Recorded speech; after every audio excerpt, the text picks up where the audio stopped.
Apple proved there is still demand for its iPhone in the face of stiff competition, selling 5 million more iPhones than expected in this last quarter. So why is its market share gain stalling? Heard on the streets, Rolfe Winkler joins us with his take on it. Rolfe?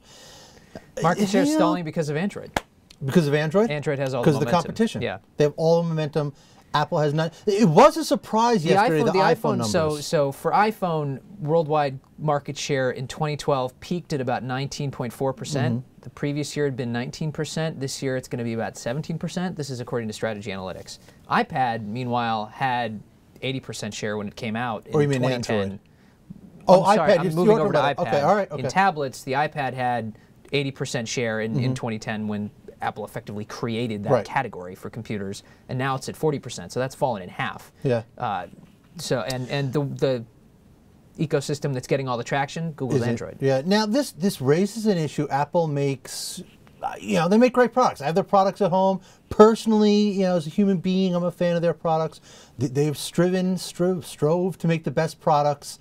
Is that the best strategy?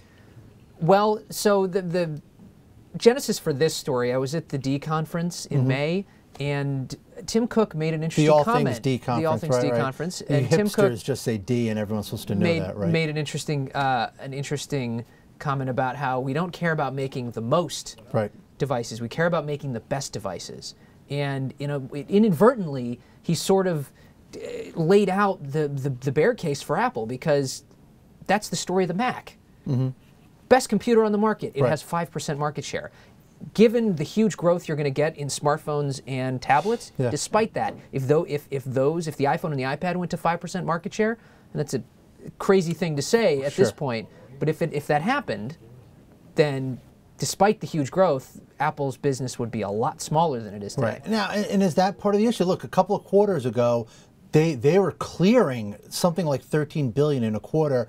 This quarter, they made a lot. Let's not kid ourselves. They made a lot of money, but it was $7 billion.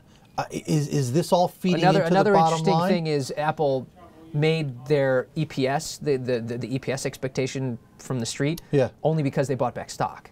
Yes. They joined the rank of companies that if they hadn't bought back so much stock, the EPS number they delivered, holding diluted share count constant, would have been lower, a lot lower, and lower than expectations. Yeah. You talked about momentum at the very beginning of this, and you said Android has it all. Is this becoming just a momentum thing for Apple, that the momentum is going against them, and they just can't turn that around? Well, they're going to try. So one thing that Apple is doing that is, I think, different than the Mac experience, they're definitely not, while Tim Cook says he's focused on making the best devices, he released the iPad mini. It's a great device, but cheaper than the iPad to appeal to a larger swath of potential customers. iPhone, we're anticipating a sort of cheaper low-end iPhone that will be even cheaper than the 4 and the 4S that they keep on the market now. That is to beat back a lot of the market share gains Android is getting. Is it enough? Certainly not, because a lot of the gains Android is making is in ultra-cheap feature phone, kind of below $100 to $200 devices, where Apple can't go and maintain anywhere close to its current margins. Right. All right, Rolfe Winkler, good stuff.